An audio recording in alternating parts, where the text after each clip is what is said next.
somewhere in the Mediterranean. On this naval aircraft carrier, these men have been selected to write a page in military history.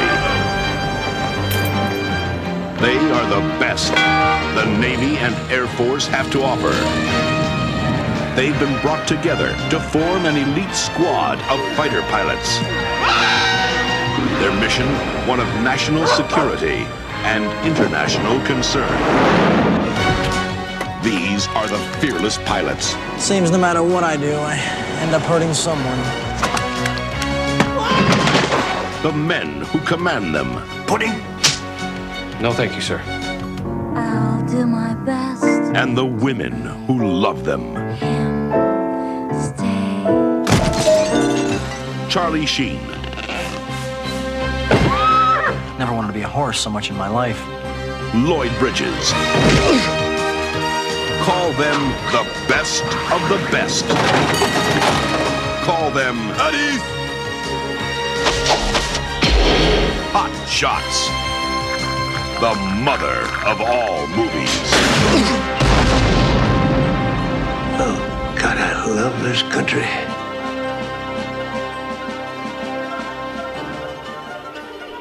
ZIOAN, let's go, boy!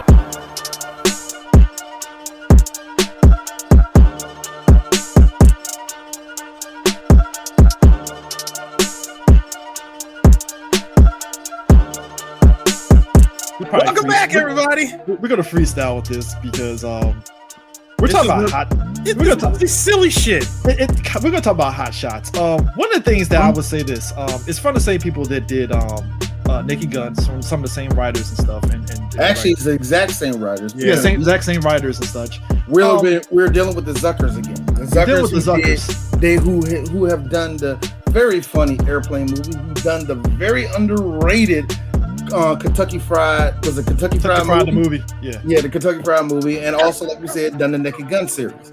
So everything was great with them until about Scary Movie 3. Anyway, yeah. But the thing about it was like, fuck out of here. But the thing about it was that 3 goddamn paragraphs. I'm sorry, Chris. I am. But anyways, I am so. Listen, I am. So you opened it up. You said don't do it, and you did it anyway. Listen, Chris. Listen. Congratulations, sir. You played yourself. All right? No, Chris, stop it. Okay, I'm that one guy. Hey, D, hey, stop. Chris, move. Please move, D. All right. You moved. All right, cool. Chris, please understand. I just wanted to understand. I'm going to respond to that paragraph with a funny. I know.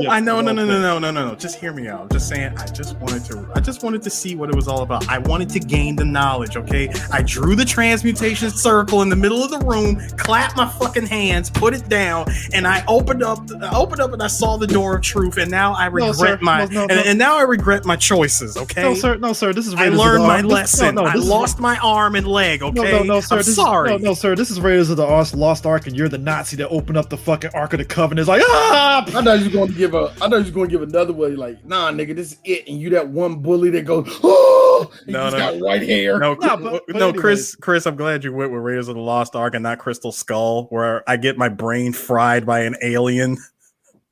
But anyways, I think the difference between fuck that movie. I love that movie. I don't give a fuck. No, I love it, but I'm saying fuck that movie for being that damn stupid. But anyways, but the difference between Hot Shots and Naked Gun, it had a face to its franchise with Leslie Nielsen, and he had that supporting cast of OJ Simpson and what's his face, George Clinton, George Kennedy. Yeah, George Kennedy and them as like the supporting cast that were able to kind of feed off of them and stuff. Mm-hmm. And I feel with Hot Shots, it felt like a group effort where everybody was just in on it. It didn't feel like one person was taking over than the other and stuff. And it worked in that way in that instance and stuff. And you think that Charlie Sheen, because again, if you knew Charlie Sheen before that movie, like Charlie Sheen doing comedy, really? Because Charlie Sheen was just like Emilio Estevez. He was part of that Brat Pack, but not really part of the Brat Pack a little bit. It was weird. He was. And then you got to think, if I'm mistaken, and I'm going to look it up, but I think this was after Wall Street. So, this is like early 90s. This is like 93, I think. This is 91. No, 92. No, look, I'm about to find out. Look, the point is, but yeah, I agree with you. Everything you said. This is 91, actually. I'm sorry. So 1991, Yeah, so it's like it's funny. There was a lot of actors and actresses that were part of the John Hughes Brat Pack, but they were like the unofficial people of it. And Charlie Sheen was the unofficial guy of the Brat Pack. I thought he was, but he wasn't. He wasn't. It was weird. It was like him and our boy in this movie, John Cryer. Yeah, John Cryer is another one that was. I think he was just in the circle. I don't think he was part. He was in the circle, but like he was always in those movies because he was in About Last Night. He was like the comedy person. Him and Ann Potts. Well, not Ann Potts. Annie Potts. They were like the funny couple in About Last Night and stuff. Now I will give you this. When you look at Charlie Sheen, I'm just going to point out his hits that everybody knows about. 86 for 86. He was a Ferris Bueller, but I don't count that. But 86 Platoon, that's a big one. 87 The Wraith, that was a good one. 87 Wall Street, 88 Young Guns, and 89, which was a comedy, Major League. So true. It feels like Men at Work is Men at Work, if I'm mistaken. That's a dark comedy. Him and his brother. Him and his brother. Oh yeah, and shout out to Keith David in that one because he was great. Yeah, and I think it's just that, and he did Navy SEALs too, so that was a serious ass movie. That's an underrated movie too. By the way. And I think like Charlie just showed a whole lot of range at that point where let's get somebody good looking that fits the bill that is able to do physical and actual comedy. Charlie fits it, and to be honest with you, Charlie can do comedy. If you give him the lines, if you give him the thing, even as much as I don't 2.5 Men. As much as I don't even like the scary movie like that, when he's the scary movie, he's funny as hell. Was that like a Tiger Blood era, Charlie Sheen? No, that was before that. Tiger Blood. Remember, Tiger Blood didn't show up until what, 2012, 11? Okay. So it was after, So maybe 13, I don't know. He wasn't like Charlie Sheen was still an enigma, but he wasn't quite like crazy ass Charlie Sheen yet. Nah. This is when we were praising people who were cokeheads in Hollywood. Remember, before we started? Well, we were doing that already. Look at Robert Downey Jr. I mean, I'm just saying. I think that's the funny thing. In this one, then you bring in Carrie Elways, who just got done doing a Mel Brooks movie. And then you have Lloyd Bridges, who was just up for this shit. Lloyd was up for this shit. He woke up. I'm doing comedy. Please tell me I got to mention this. Was he? And you gotta think about it. Lloyd Bridges, he was. Sorry, D. I was just going to say that he was channeling his inner Leslie Nielsen for this one.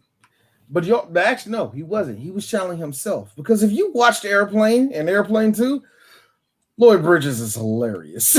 Lloyd Bridges. Well, I only say that because we were just coming off of doing Naked Gun. Yeah. He was channeling a lot of that old man bullshit. Yeah. He was part of that old Hollywood that we talk about. It's like I gotta imagine he was hanging out with like Dick Van Dyke randomly and shit. Like they were probably in a little inner circle. I will never forget the day I was in class and I was watching Roots, and Lloyd Bridges was on there, and he told I think Ben Vereen, quote unquote, "We lynched niggers like you." Nothing like that. I don't think he said that, but Lloyd was super racist. Nothing ever brings you down to earth on an actor when they get serious and they're in a movie where they're in a show during that era where they had to play racist.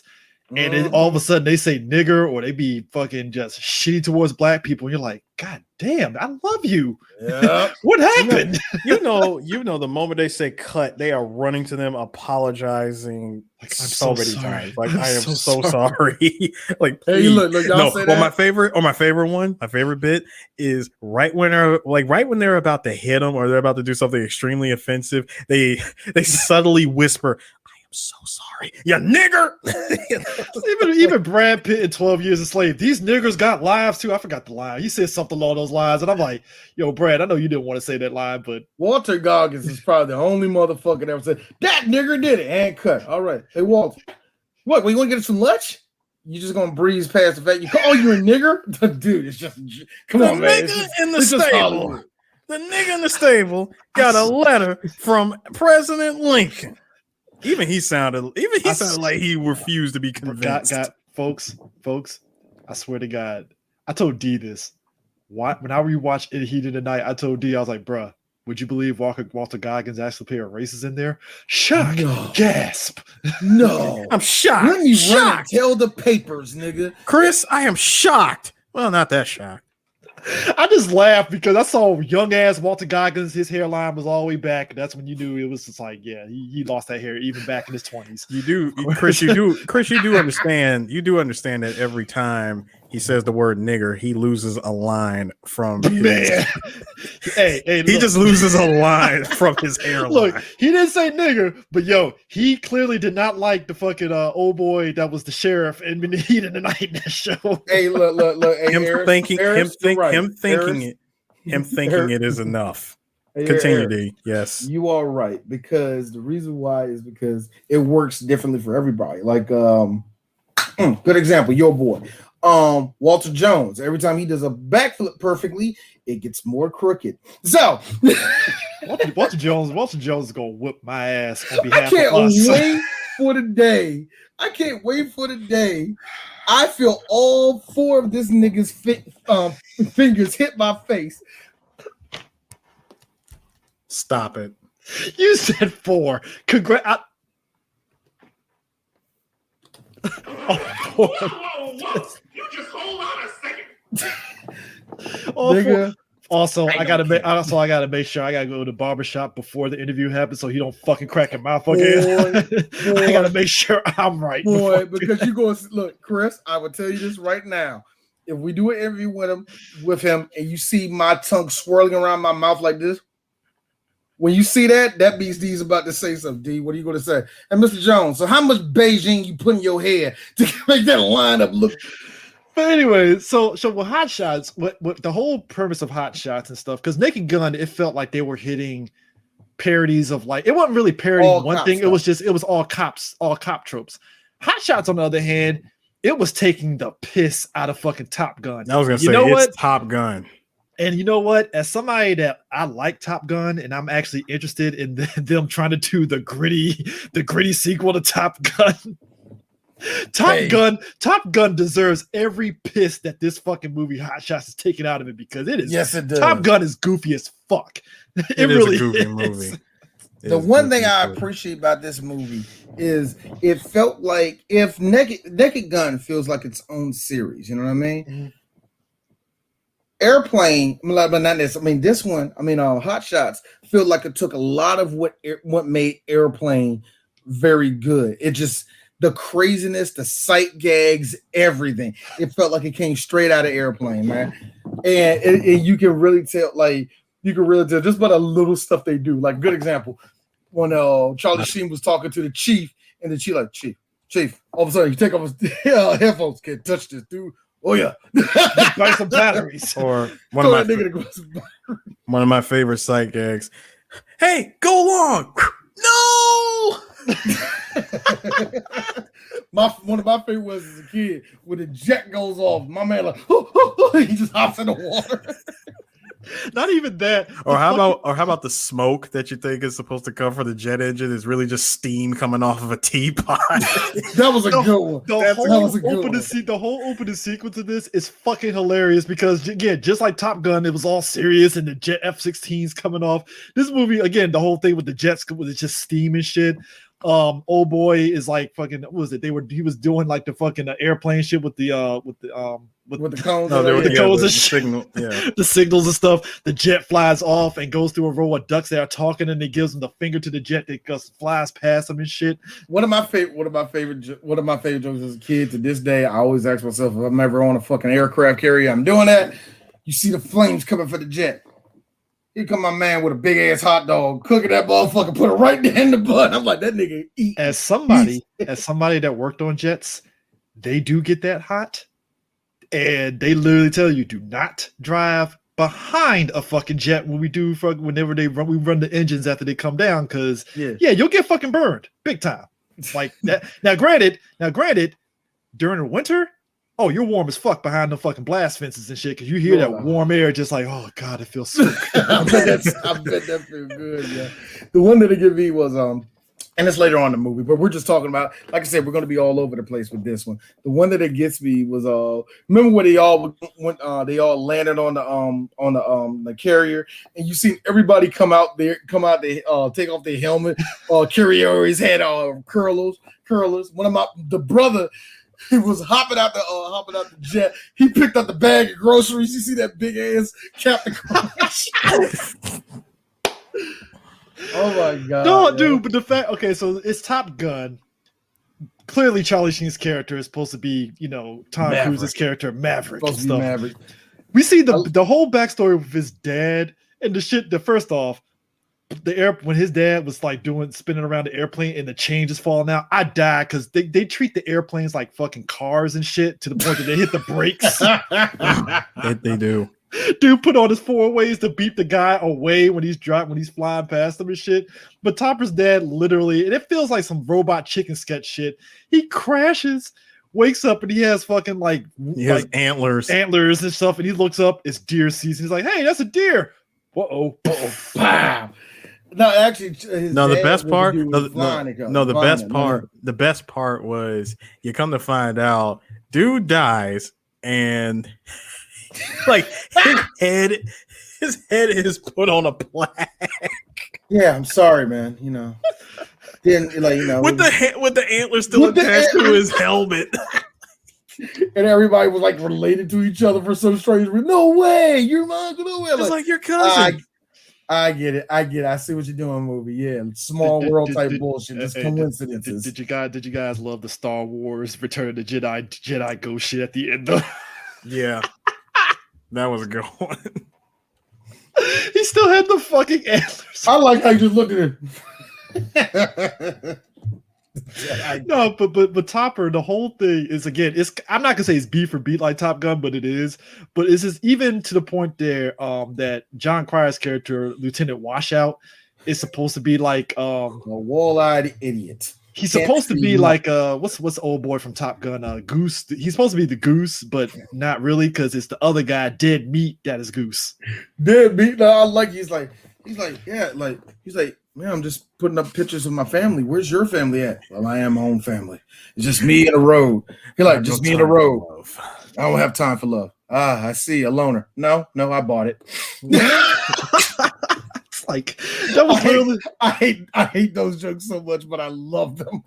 That was literally the equivalent to The Last Action Hero. 2 days to retirement. And the thing I love about it, he's like this, like come on, man, everybody needs a family. Life is hard and all that. Like, yeah, Topper, yeah, I'm here too. Everybody calls me Dead Meat. I don't know why. It's like, well, and I loved how right before, like later on in the movie, he's talking to his wife. What are you doing here? What are you doing here? Looks like we foreclosed on the house. Looks like we're going to get it, honey. Oh my goodness, I love it so much. And it looks like we're going to get this too. Oh my gosh, we got a new car. Oh yeah, like we got a new car. Also, I just filled out that life insurance. You know what? I'll fill it out as soon as I get back. Nothing bad is ever going to happen. I'm in a jet. No. The line is, I'm in a jet. What could possibly go wrong? I was really hoping for this. You are going to retire. I'm retiring as soon as I bring this plane in. I was waiting for something like that. Nah, what happened? Gaddafi, you ain't shit. Oh man, you ain't shit. Chris, he's talking to you, sir. Wait. He might look like what? Man, look. John Cryer did kind of look like one of my crewmates. I ain't gonna lie. It probably was, John. Like, God damn it, Chris, we gotta do something. Boom, ah. Oh, I love the jokes because I like how he got washed out, right? And all of a sudden he got put on radar, and I like Carrie L's look like, the fuck? What are you doing on radar, sir? You're blind. This man. I like when he sneezed. He sneezed on the radio, like, and now we got 4 of them. One slowly going down the middle. See, how bad? I mean, how about this shit? Dead Meat says, I have all of this evidence. I'm just gonna keep it right here, like right here with me. Oh yeah, he said. And I also and I also know who, like, how JFK really got assassinated. Wow, this is such important information. Like, shouldn't you leave it with me? All the way to the White House. He's like, it goes all the way to the White House. Like, shouldn't you leave this kind of information with me? No, it's all right. I'm in a jet. What could possibly go wrong? No, but fucking the admiral had me rolling because when his cap blew off, right? And he was like, all right, swing around, we'll pick it up. But sir, we're on the mission. All right, we'll pick it up on the way back. So let's mark the spot, put Robinets in the life raft or whatever and stuff, right? And he's like, have him roll in circles. But sir, that could be days. We'll put some food in the life raft, sir. For God's sake, man. Do I have to think of everything? What are you doing? Like, come on. Or one of my one of my other favorite moments was from the Admiral, of course. Well, no, sorry, it wasn't the Admiral, it was actually the priest. When he says, well, another one has left us. Seems like everyone is dying these days, including Mo Green, Philip Tattaglia, and all the rest of the heads, and all the rest of the heads of the 5 families. He's like, do you understand how it is? One day you're here, the next day you're gone. That doesn't scare you because it scares the living shit out of me. The living shit out of me. Lord Bridges has zero reason to be as funny as he is in this. The nigga had me right like this, like, look at him. Just stand there. Hey! Well, doesn't even hear me no more. Like he's just standing there. Like, by the way, Topper, thanks. I want to thank you for that dinner that me and Cheryl had with you. We didn't have dinner. Sir, we didn't have dinner. Oh, well, who the hell is Cheryl? Where the hell was I? Where the hell was I? And who the hell is Cheryl? One of the best opening lines ever. I remember my dad pausing the movie because he laughed so hard. All right, nerd. All right, now read that back to me. And if you ever put your hands on my goddamn wife. I remember my dad pausing the movie and literally had tears running down his eyes because it just comes out of nowhere. They go back to the Admiral. He says, "You have his the secretary sitting there." And if you ever put your goddamn hands on my dude, but the whole thing with Maverick though is it's going so beat for beat with Top Gun to the point that Valerie Golino plays Ramada Thompson, and she's like basically the Kelly what the fuck that I forgot the chick from Top Gun. It wasn't Kelly Preston. It was who was Kelly Preston? No, not Kelly. Yeah, it was Kelly Preston. Good movie. Wow. Was it his wife? Wasn't it? It wasn't No. That was what's the name? That was the other name. That was the other movie. Kelly McGillis. McGillis? Yeah, Kelly McGillis. Wow. Yeah, Kelly McGillis. She was basically playing the Kelly McGillis. And Valerie Golino, for those that don't know, she is French. D seems to think that she could sure be she's French? And not Italian?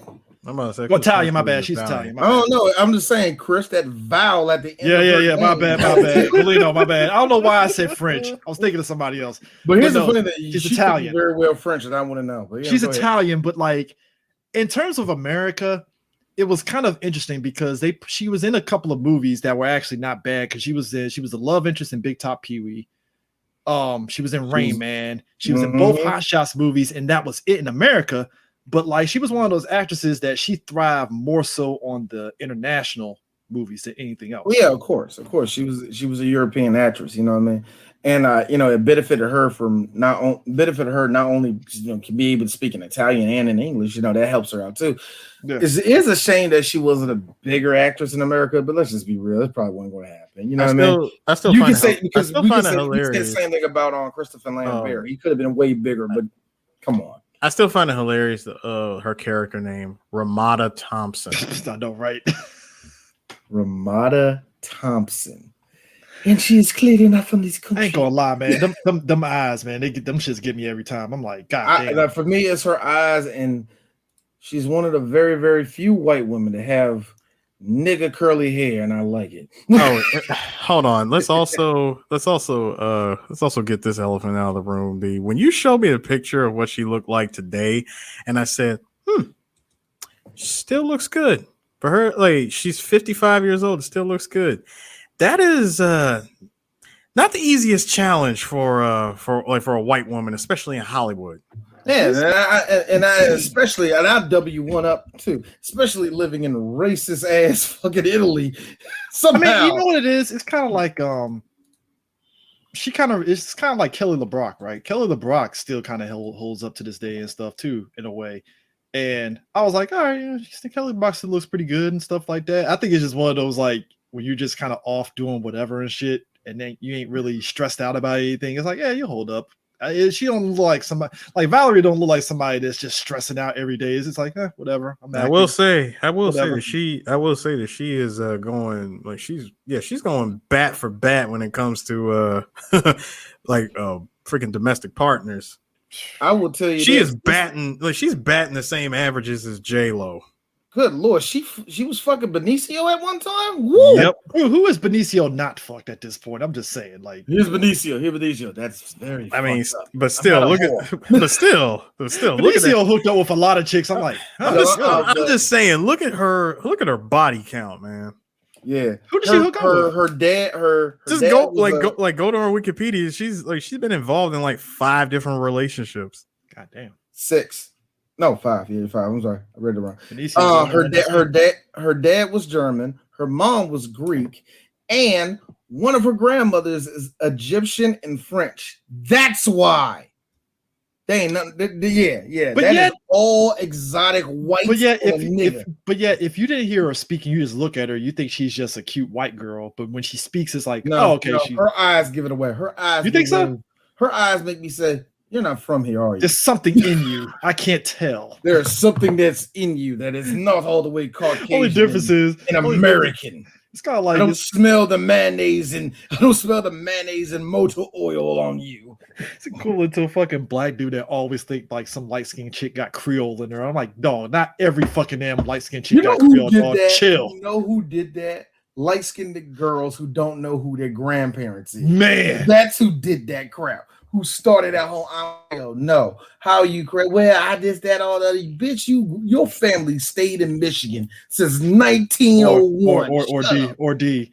Hey, you watch too much Eve's Bayou. Shut the fuck up. You better stop. There ain't nothing country. I'm from the country. No, you're not from the country. You're from Southern Indiana. Shut up. Trust you could find a black chick just from the country. It ain't even an accent. It's like you could pick up on certain things of actions that a black woman that's been in the South, and it's like, yeah, you're from the South. I got you. Yeah. No. I would also like to note that a great character actor is in this movie, and that's Ryan Stiles. Yes, from Whose Line Is It Anyway? Yeah, he is fucking hilarious. And the second I heard that shit going down, I was like, Ryan, is that you? Oh my god, it is Ryan. He plays mailman. You're like, no. The fact that he had those antlers, man. Like I said, the antlers that's just a great helmet. Yep. That's just a great helmet. I mean, you know what? This kind of movie fits his personality and stuff, especially if you've watched Whose Line Is It Anyway? So it's like, yeah, that's about right. That is. You can tell this is the one that one of the creators walked into a club and said, "Him, get him right now, clearly and stuff." I mean, we have 8 lines for you. Yeah, I mean, it's kind of like he kind of represents that kind of like comedy, kind of like what Robin Williams is doing, where it's like that stand-up comedy where it's slapstick mixed with whatever jokes you're trying to tell. Because he actually did do some stand-up, if I remember. Yeah, he did, but let's just be real. We know him from Whose Line, though. Yeah. Let's just be real. Well, he did. Funny enough, I didn't know he did Whose Line back in the UK. I didn't know that. Yes, he did. The UK version is the interesting version that I always tell people they got to watch out. Ryan, of course, the bald dude, I always forget his name. They was always on it, man. And they just have different people that was a part of that, a part of that group. And one of the real interesting names, and I say it again, Phil Lamar. Phil Lamar was actually on Whose Line back in the UK version, man, and not bad either. I think that's what got him on Mad TV. They was like, hey, come to Mad TV if you want to, get some going. So, but we don't have enough black people here. We have this other black guy. He's very militant, but at least he says nigger a lot. Yeah, I do, man. That was Orlando. But Topper, but like Topper and Ramona, Topper and Ramada, their whole thing is literally just beat for beat like hot, like Top Gun and stuff, and it's fucking hilarious because when she's like trying to interview him to get his little mental capacity to be a pilot, I like how he had that like mental flashback and hearing the voices and stuff, and he just broke the chair arms on the chair when they're talking and stuff, and he's like, "Oh, didn't see that coming." Don't know what to do. Neither did I with this picture. Like, wait, I'm sorry. Nah, he put the picture in the group chat. Oh, you did. Anyway, the thing that get me though was I laughed at the fact when he first sees her bending over. He's like, "Nice legs." Yes, I had them just installed. The double entendre, nice legs. Oh, I just had them installed. Like, yo, and right before he was about to have sex, very good line. I'm a virgin. I'm just not very good at it. Not even that. Why? No, but Carrie Ells playing like the Iceman and shit, right? I like how when they were in the club, right? And he's all doing the whole show tune singing and shit. And he's like, and drinks are on me. Yay! And they just all crowd around him. I like how that one white girl, you just see her jump over the banister. Niggas is zip lining. That's how I always imagine at the club, like, man, like drinks is on me. They're like, why would you say that, man? Well, I think we've all been in the club when somebody said drinks on me and everybody. No, I haven't. I haven't. I would have been an asshole. I have been to a bar where people say drinks on me and motherfuckers will lose their goddamn mind trying to order the most expensive shit. And I'm like, that's exactly why I don't say shit's on me unless it's like two people that I know and stuff. If it's y'all two, cool. But Chris, what you're supposed to do is you're supposed to blurt out drinks on me and then hit a beeline straight for the door. I can't wait to do that. I'm gonna do that one day. Hey, y'all, drinks on me, yeah. Where'd he go? I just actually tuck into the crowd and disappears. T-Pain had the funniest one. Hey T-Pain, let me buy you a drink. All right, buy me a drink. Get me the most expensive shit at the bar. Oh, you thought this was a game? What? Should have thought about that next time you sat there and said buy you a drink. You know how many times I heard that shit in my life? Oh, he literally was like, yo, I want to do that shit. He's like, nah, you ain't gonna about to sit there and keep doing the buy me the drink. It was funny the first 10 times. Nah, nigga, no, you ain't doing this shit. It's 2021. I feel like T-Pain. I feel like T-Pain is one of those, is like a nice dude, but oh no, he's a nice dude. That's what made it funny that he wasn't checking his DMs on IG for like 2 years. And everybody thought he was ignoring it. He's like, dude, I didn't know IG changed up so much to where I had all these missed messages from celebs. And he rolled down that list. I was like, God damn, that's a lot of fucking people you missed. I think, let's talk. Like I said, let's keep on going. Let's talk about the fun things about this movie. Dude, the sex scene of the foreplay scene. The foreplay scene is hilarious. The freaking food, the cracked egg, the bacon.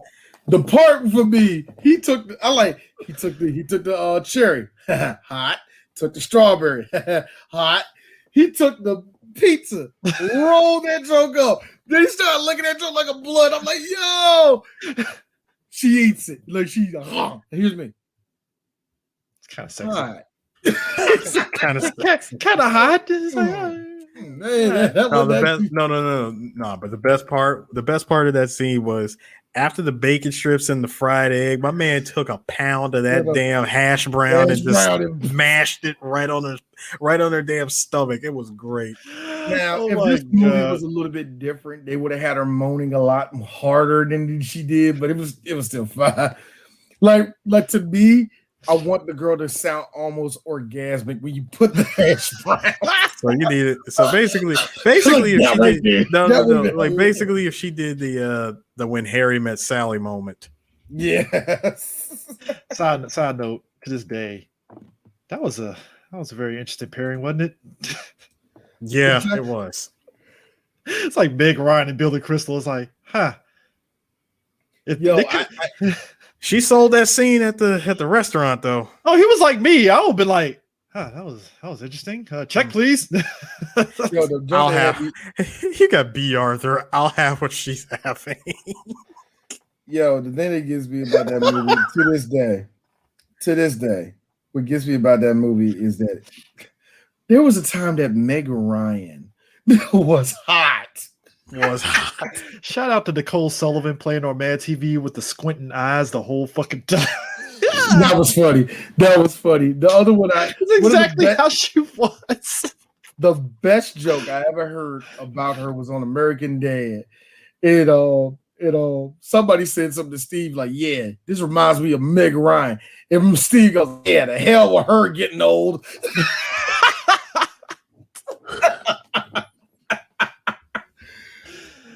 Oh man, that's you know what? That's why I sit there and get reminded of fucking Valerie, because like they were really trying to make her as part of like the Hollywood it girl, and it just didn't take, you know, and stuff. And that was again the same space of time that Meg Ryan was like the it girl too. And it's just kind of weird. Chris, that was always the big thing in the 90s was there was like for some reason that like anytime a movie came out, whether it was a big movie or mid-level movie, there would always be this woman who plays the love interest, and you think that she's gonna be going somewhere, and she just doesn't. She just does a whole bunch of daytime TV, a blinking and missing in one big movie, and then she pops back up on Lifetime in the 2000s. Here's the funny thing. Broken Arrow, this movie.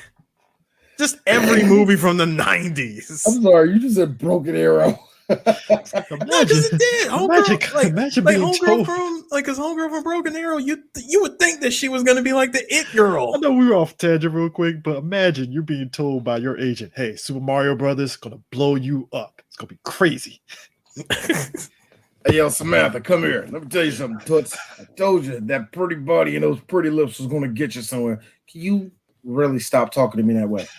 Why? It's 1994. What's up? Like, what? It's 1990.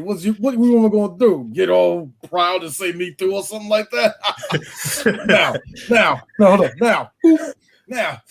Anyway, so 20 years later. 20 years later. Samantha, you ever sue him? No. Light bulb. I'm going to do it now. That nigga, all of a sudden, that nigga works for Canal. Gaddafi, I'm looking it up. He like this. That nigga works for Canal. He's a like Canal. I mean, the French people, yeah. Ooh, no. I'm not doing that. All of a sudden, as soon as Samantha Master says this, Christian Slater and fucking old boy from Broken Arrow and John Travolta are like, just like, all right, we're good. Woo. No, actually, I'm scared about that. I'm scared that one day there's gonna be an actor that we all like that's gonna get caught up on that. And my guess is I have a good watch for one person, and that's Christian Slater. Only reason why is because a part of me is like, he did one fucked up thing, and the girl keeps telling him, "I'm gonna go to the press about it." And he just like gaslights her, and like, you know what I'm saying? And she doesn't do nothing about it until one day everybody's chilling, and we can turn on Twitter. We got, woo! What do you do? Yeah, he's right. Jean Triplehorn. She was in she was in Waterworld. That's what I'm saying. Sorry, what? Yeah, I have seen her. I have seen her in plenty of stuff. Yeah, she's another one. Yeah, she is another one. She is. Wow. Jean Triplehorn. Just like Jean Triplehorn, unfortunately, she's one of those chicks that got like kind of pigeonholed into, because to be honest with you, look at Jean Triplehorn, she looks like an old girl from Breaking Bad, Hank's wife. Yeah, that's exactly what she looked just like Hank's wife from Breaking Bad, and I'm like, yeah, you look like a mom. I don't know if you were necessarily the love interest, but not quite. No. She's not quite. No, she's not a mom. She's an aunt. She's clearly an aunt. She was clearly on. Yeah. Yo, what happened to her? Oh, she was on Criminal Minds. Never mind. Yeah, she's doing TV shows and stuff. But but like I laugh at the whole dynamic with Topper and Ramada, because at one point when they did the flashback and stuff, and they did the shit with he's on like. In Top Gun, old boy was on the bike and stayed on the bike, right? He did the same shit in this movie except on a fucking horse. I like how she did the whole gymnastics, did the whole backflip, fall on a horse, busting her hymen. No, I like the jump cuts that they used. That clearly wasn't her. I like how it came down to the horse, and all of a sudden you just see this poof. It's like clear stunt double that we saw, people. Clearly. I like Again, the and stunt double that Charlie Sheen had on that motorcycle. I love that. I really wish again with these stunt doubles. Why? Come on! Why can't you just give us a dummy? Let it be a dummy. Just one dummy. Just one. That's the only thing that me and Eris has been asking for. We Eris want a dummy. We want a good dummy. We're making this a thing. For every stunt in a movie, there needs to be a dummy. There needs to be a dummy. I need to see hair flying, one body part arms flailing. Or my favorite thing when they hit something hard, they just do this little stiff thing like that. I need that. You don't understand. Like here's the thing. I'm not saying that you don't need stuntmen no more, or we don't need like CGI for certain things. We're not saying that at all. What we're saying is, I'll even take a CGI. If it ain't broke, don't fix it. Somebody get the dummy and put a wig on that thing and toss it. Also, how is that not comedy to y'all? Still, the greatest dummy ever was the Seagal movie we talked about. That car. Well, no. The body just lays stiff on the hood. Dude, shout out to another. He's a character actor. He's played in some comedy stuff. Bruce Young, black man. Yeah. He was in Trespass. Actually, he was Raymond in Trespass. Yes, he was. He played. Yeah, he played. I was looking at the driller. He played the instructor. He played the instructor. When I saw him, I was like, "Oh shit, it's Raymond." But no, wait, sorry. This was before he played Raymond. Yes, it was before he played Raymond. Also, because again, I'm a Highlander mark. He was one of like 5 black immortals in the show. It was like him, Vanity, fucking Tay-Mac.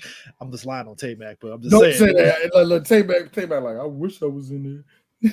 It's like, I hate you guys. You're always taking a piss out of my career. Hey, yo, Tay-Mac, I ain't look. You the one that got the glow and then thought Hollywood's gonna come to me. I don't think he thought that. I really don't think. He did. Oh, he did, sir. He pulled the Kevin Nash. This is where the big boys play, huh? Look at the adjective. Play. Come on and slam. See, as long as I got Barry Gordy, verb, I'm gonna be good. And Barry Gordy on the back with the conceited face, like. Yeah, about that, man. About that, see, I can't even get my son a hit. That nigga made a song. Oh, we feel like I can't even get him a hit. Hold on. The nigga had the greatest layup. That was his nephew. It was his nephew. Like he had the greatest layup of like in the world by having MJ sing the hook and chorus. How do you not get a hit off of that? Who's watching? And that's a good one. And that's a good, here's how bad that song is. People don't even mention Rockwell, right? That was his name, right? Yeah, Rockwell. Yeah, nobody don't mention Rockwell. You saw what I did right there. I had to think about it. Nobody mentions, him. Yeah. Everybody says it's a Michael Jackson song. When I first looked it up on the internet back in like 2003 or something, I typed in Michael Jackson. Yo, how sick is me? How sick is it that I'm pretty sure that somewhere Rockwell was fucking giddy as shit that they played this song and you don't mess with the ZIOAN. Like, oh my god, somebody remembers the song. I got royalties now. No, Rockwell look like a dude that's mad every time they play it because he's like this. No. I ain't even paid for none of this. Did they do a remix of it in like the early 2000s, like the late 2000s or some shit? I don't know. Like they did. Like there was a remix for it, but it didn't use. They used his lyrics, but it wasn't him singing it. Oh, that's so bad. That's worse. That being said, also, Chris, shout out to Kevin Dunn who's in this movie. He was been in a whole lot of. You want to talk about a character? Not the Kevin Dunn from WWE, folks. No. Kevin Dunn, fat, portly Kevin Dunn. Who's been in a whole well, turn it around and shoot Godzilla for a second time. Yes. He's like, turn it around and do it again. Or as my favorite thing, he's always playing a dad. Oh, come on. Here it is. Small soldiers. Here it is. Oh, God. Sorry. No, I just need to drop. I just got to drop this in the group chat just to show you how ain't shit Rockwell was. Okay. Like how much no one gave a shit that it's his song. They put it on this album.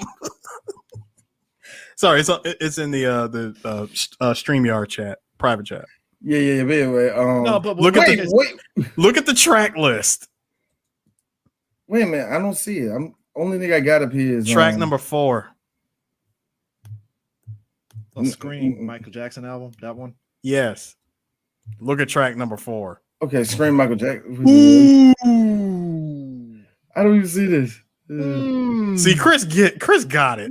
My God. I don't see it. What am I not seeing? Look at track listing. Go to track listing. Look at number 4. Wait a minute. It just took me to Scream. Yeah. Go to Scream. Go to the Scream 2017 album. Oh, Scream. I'm sorry. I'm sorry. I blinked for 2 seconds. My God. Oof. That is how little you meant. You on a nigga's posthumous album. Wow. Track 4, Kennedy Gordy, performed by Rockville. I'm like, it's not even on it.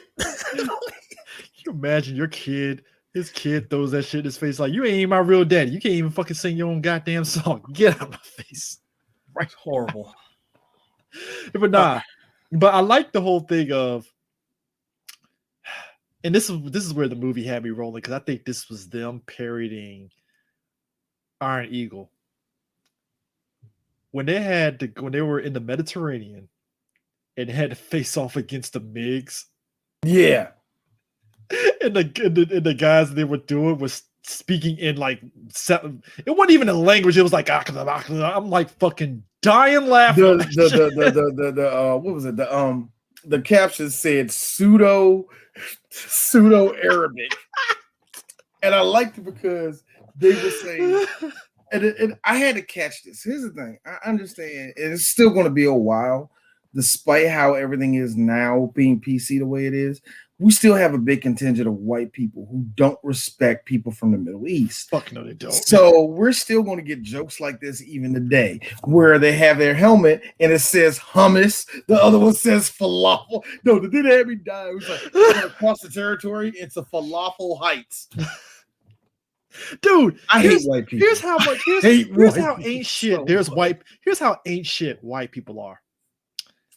I still laugh to this day of the fact that they do the whole, here's the Mexico fucking screen capture, and it's like Magenta screen. And I was like, as a person that even watches the Mayans, that is disrespectful as shit. And they still do the shit to this day. I'm like, what are we doing here? That is I'm annoyed by that filter, by the way. I'm still annoyed by that shit. It's annoying at this point.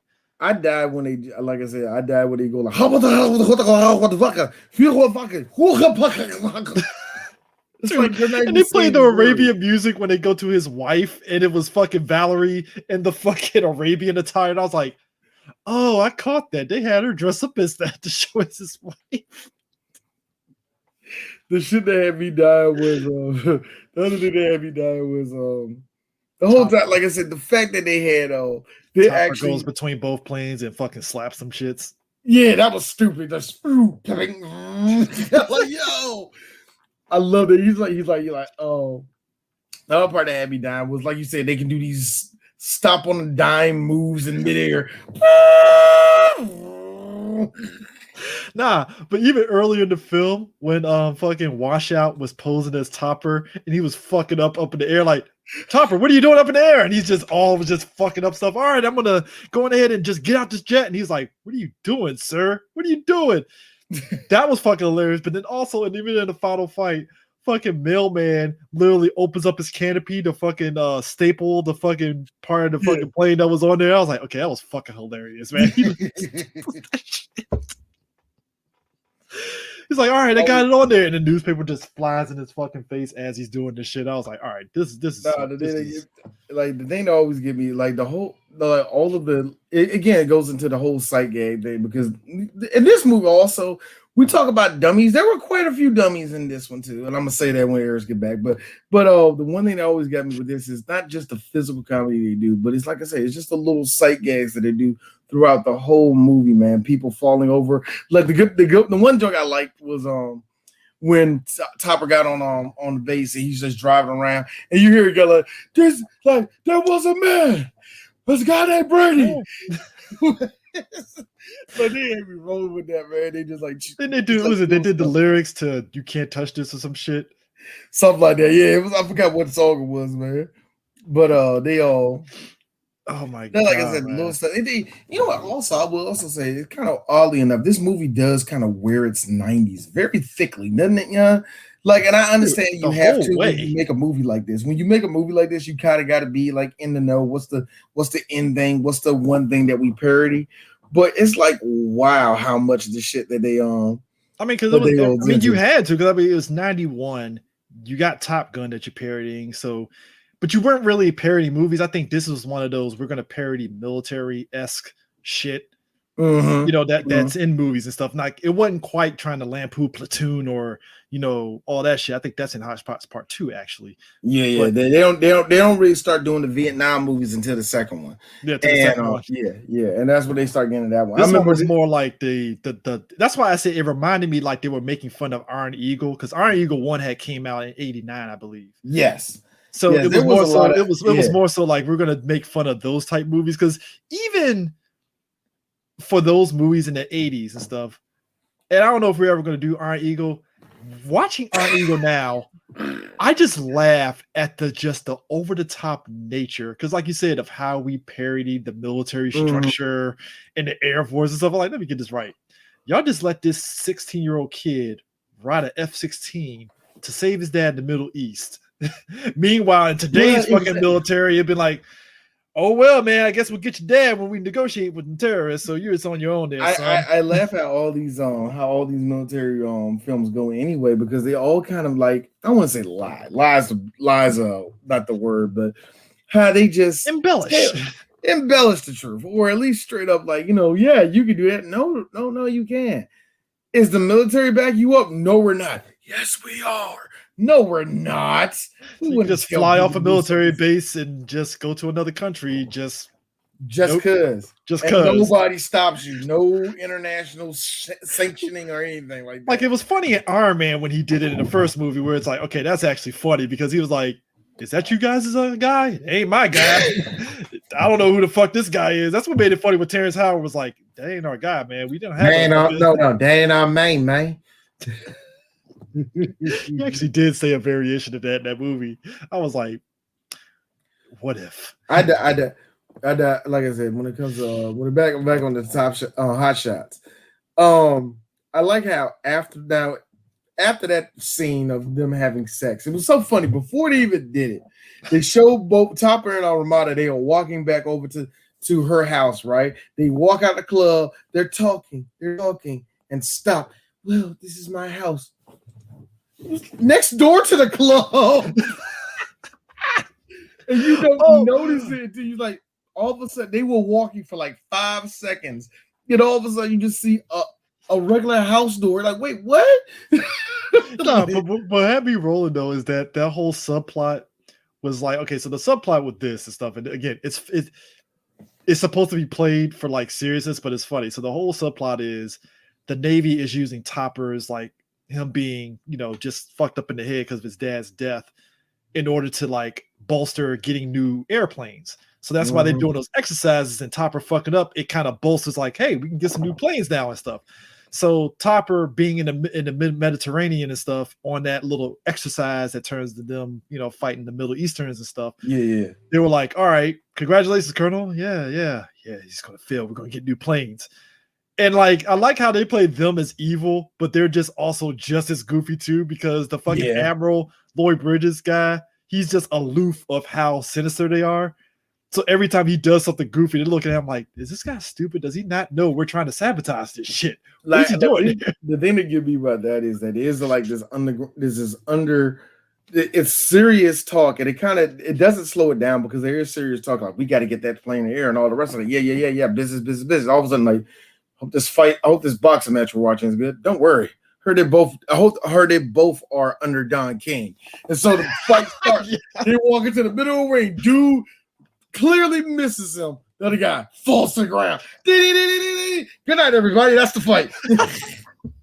Like, because again, it was no bullshit. It is something they don't do anymore.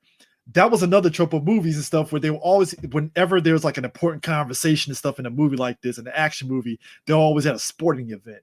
And then it's always, as soon as the conversation's over, it'll be like the end of it. Even when we talked about Highlander. Yeah. All of a sudden, yeah.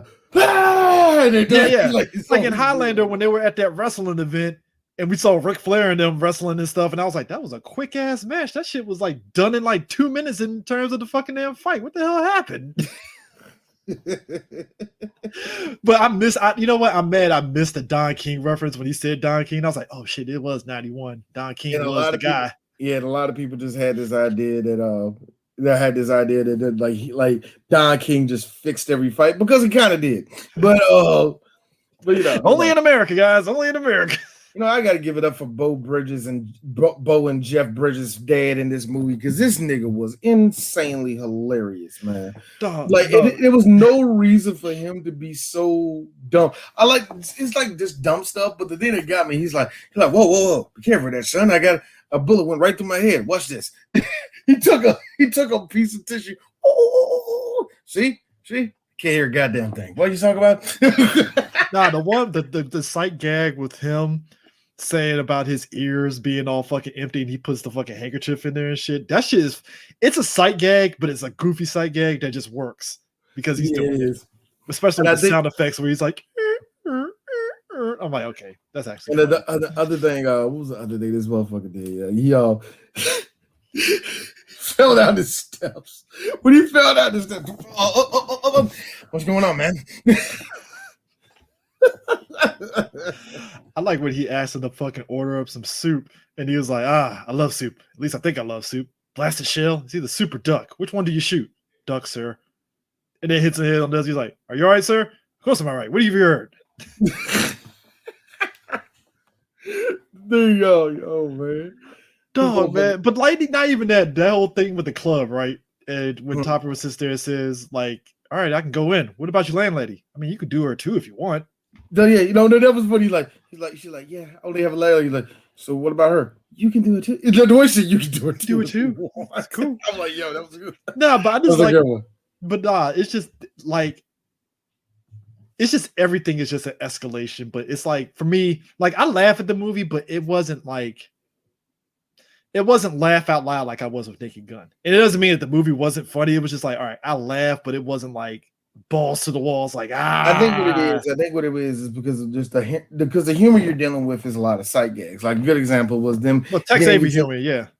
Thank you. Yeah, Tex Avery humor. Like a good example was, remember they was getting to the Jets and you see everybody getting ready. I remember the one day they had me dying because I like, oh, that was a premium system at the time. Topper had a Pioneer system in that man, complete with a tape deck. I'm like, I bet that sound crystal clear for 1991. Oh my god! Even the video, even the shit with them having the, you see the shit where he had like the VHS tape. Yeah, in the tape deck before the fucking plane crash. I was like, okay, that's actually funny. That was stupid. One day when they were doing all the tricks and all that shit, you see Topper like rise up right in the scene, and next thing you know, you look at his window, you see the Garfield hanging in the window. That Garfield was funny, dude. What about the Pioneer tape deck? That's what you just said. That's what I was gonna say. Shout out to the Pioneer. Bruh, let me tell you something. This is how peak 90s it was. Oh yeah, I forgot. I just realized I just found the joke I was trying to say earlier. She's like, "What do you say about this? What do you say to the elephant that has 3 balls?" I don't know. You tell him to walk him and go pitch to the rhino. That's a good joke. That's actually a good baseball joke. I like that. Nah, but like, dog, you talk about 90s. That Garfield one took me out because how many of y'all had like that aunt that had like a Garfield or the Odie or the fucking or Pound Puppies? I I knew a person that did the pound puppy thing where you put all the pound puppies in the back of the car. You put them on the window, like stacking them on top of each other, the something rear, like that. The rear window. Yeah, that's yeah. I have seen that, and I have also seen I don't have nobody that I have never had nobody that actually had the actual Garfield. It's right, all four paws up. You know what I mean? It's right up there with the Garfield phone. I never knew nobody that had a Garfield phone. Here's the crazy I seen part. them for sale everywhere. I never knew nobody. Here's the crazy part. And D knows this because he works on the auto parts store.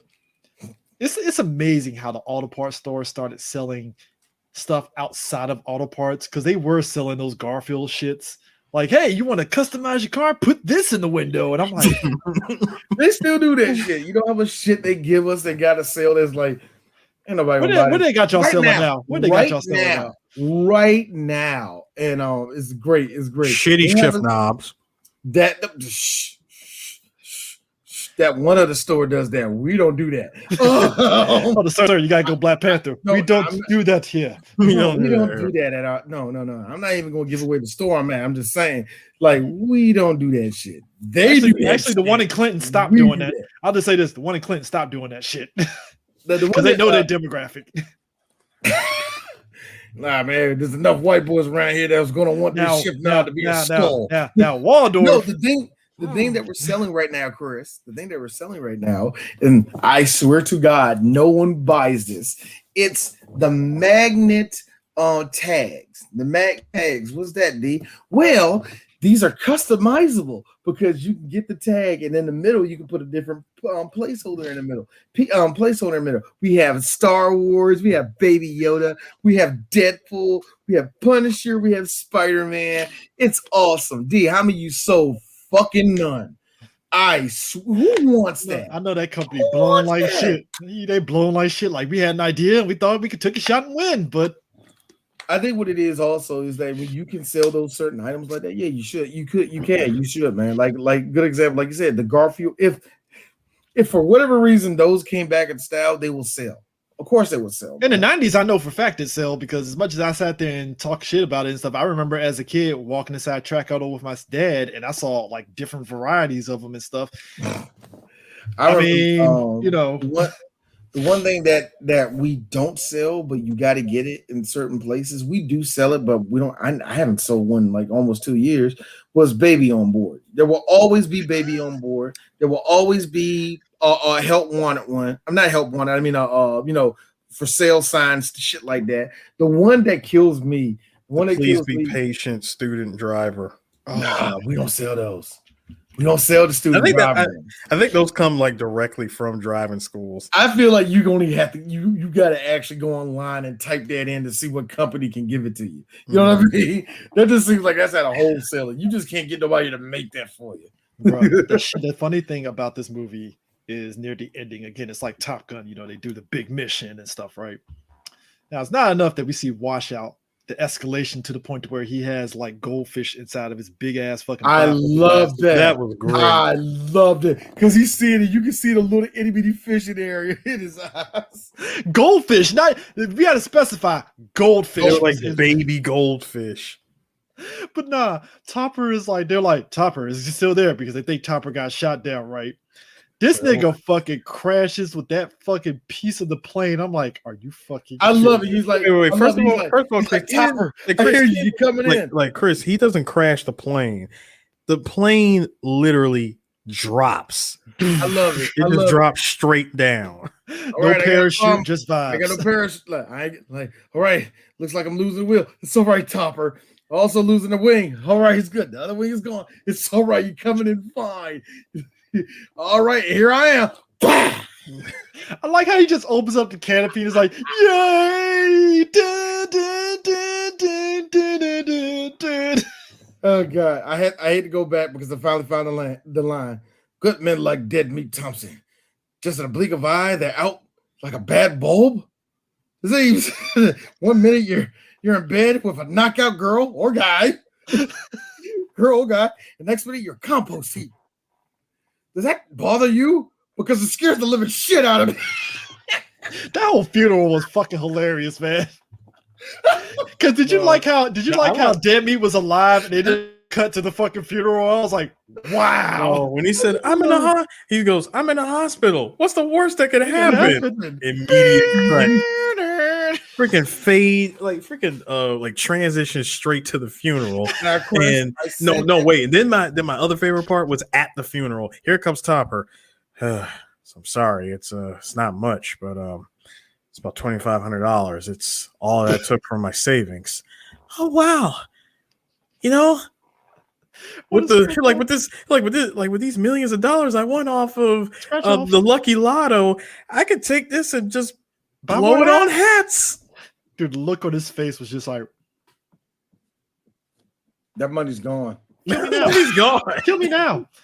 Oh, I want people to understand this. I always say this on every show. It's $2,500 in 1991. That's a lot of fucking money. $2,500 in 1991 money would feel like $5,000. I think it will feel like a full-on 20,000. I think it will feel like a full-on 20,000. Like, I could have got a car. I'm going to say this now. But I'm going to say this now. Even as somebody, I make pretty good money. $2,500 still makes my butt cheeks clench. Fear. And that's why I look at every person. This is why I say social media is bullshit. I saw motherfuckers say, man, $1,000 ain't shit. Fuck you. It is. I don't give a shit. I know you pay rent. It goes in the blink of an eye. That shit fucking hurts. It's like, imagine that's rent money. Imagine just spending $1,000 in a single day. Hell, imagine spending $1,000 in an hour. Dog. I got halfway just today on sneakers. I want people to understand this. I want people to understand this. D and Eras have paid me back every year at San Diego Comic-Con for the hotel. It hurts me to have to pay $1,000 plus for the hotel. Like my heart just like, $1,000, Jesus Christ. And then the thing that pisses me off, though, the thing that pisses me off, people who have I don't know how you just went through life never having a problem. Man, it ain't a lot of money. God. Shut the fuck up. I'm just sitting there like, again, all of us make pretty good money. Even me and Eris make really good money to where it's like, I gotta pay this amount. But even I'm just looking at him like, no, nigga, no, don't say that. No, don't know. I don't know. No. I think I always say it. Rappers ruined a lot of black kids just because we don't know what money is. Oh, no, sir, you have to specify rappers and scammers. Specify that. Rappers is, I would just say rappers. I think rappers for black boys, for black girls, it's the scammers. So as soon as I hear somebody say $1,000 ain't shit, like you're a scammer, fuck out of my face. Man, you can flip that. Stop talking. Stop. As soon as I hear flip, I'm like, here's the real deal. Here's the real deal. I don't know because I don't know what happened in life.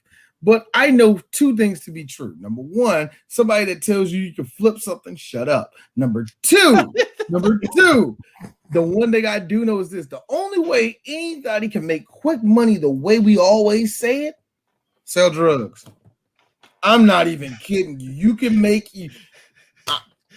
Or have I done it? I sold a couple nickel bags. I ain't like I sold allegedly, D. Allegedly. Or if you want to shut up. Allegedly. Or if hold on, Chris. Listen to the advice of your weekday afternoon lawyer, DJ Sue. All right. Allegedly. Shout out to a guy that I follow, Rolliver Queen. Me and Prime, we're friends with him on Twitter, right?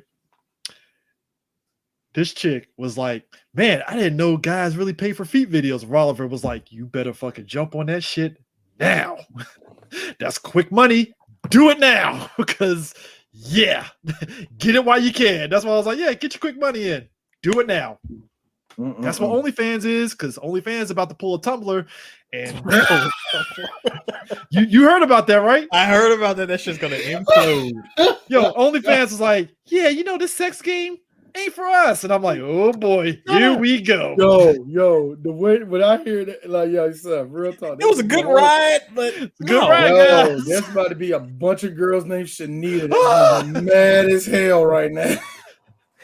And for me to wait. And for me to go, I'm sorry, Chris. I'm gonna go ahead and go dark. The moment that shit happens, there's gonna be a lot of suicides. Oh no, sir. Oh no, he's right. No, he's right. There's gonna be a lot of chicks on suicide watch. Suicides, but also even more darker. It's gonna be a lot of chicks saying, "We're gonna go old school. Time to prostitute, ladies. Let's go." I'm like porn. Just do porn. Gonna be out. Just do porn. It's gonna be me and Eris randomly in fucking Gallery Place, and we see some fucking prostitutes in Gallery Place. I'm like, there's some bold ass women out in Gallery Place prostituting. Goddamn. No.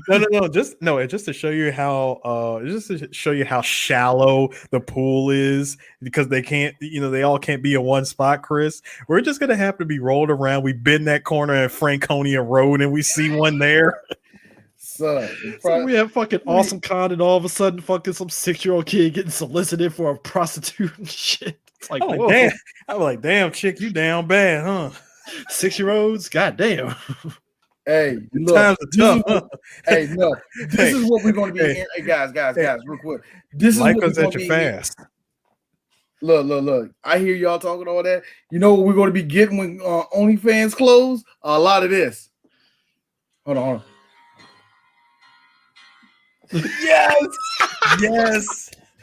Yes. Just go find dead bodies of girls. There's gonna be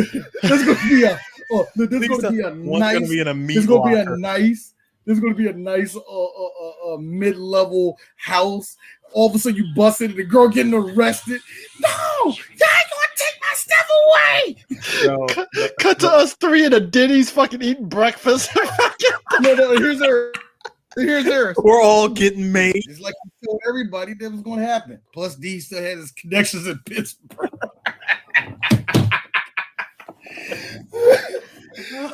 I'm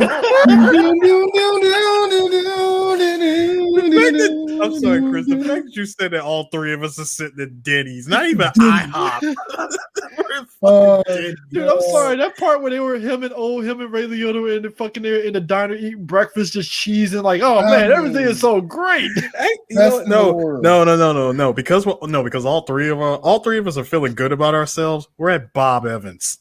Really? Is there a Bob Evans anywhere? Where's the closest one? There's one in Alexandria. A couple in Virginia. Where in Alexandria?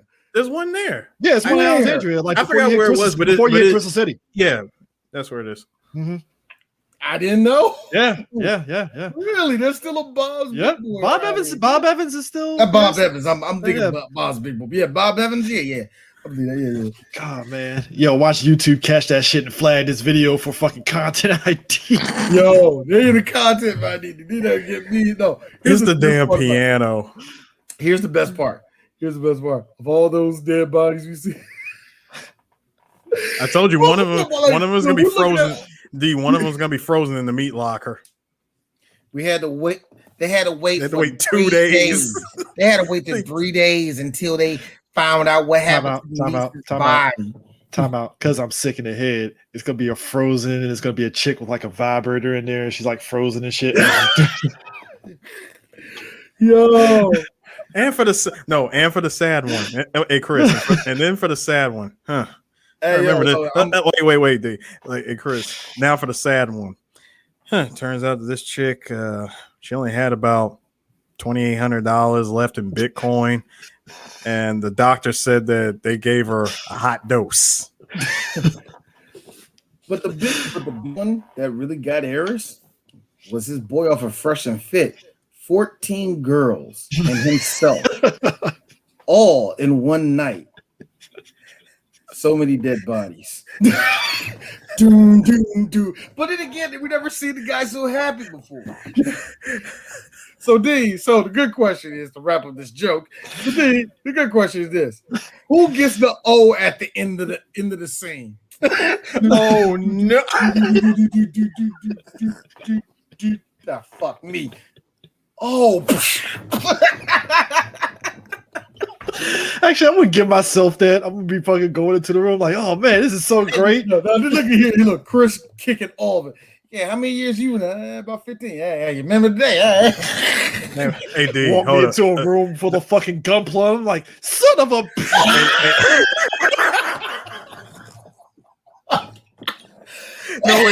Wait. No, wait, D, hold on. No, D.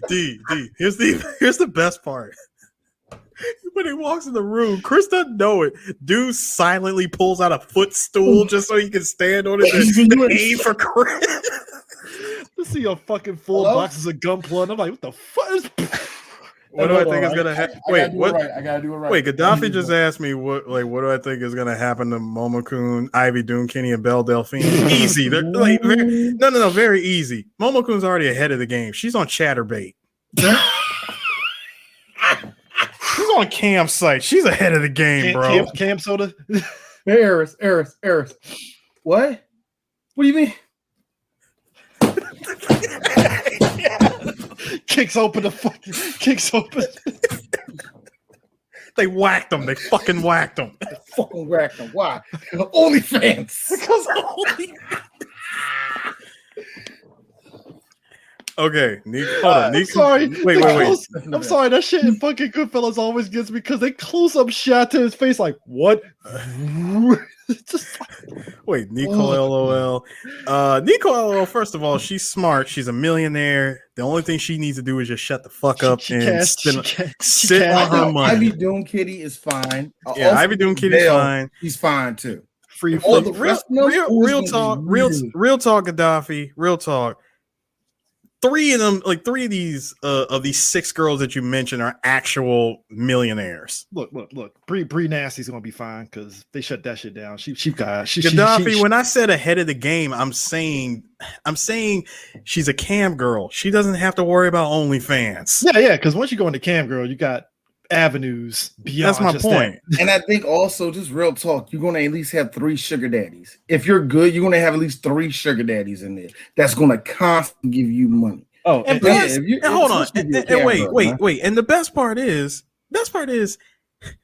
Momokun is smart enough to shut the fuck up at this point.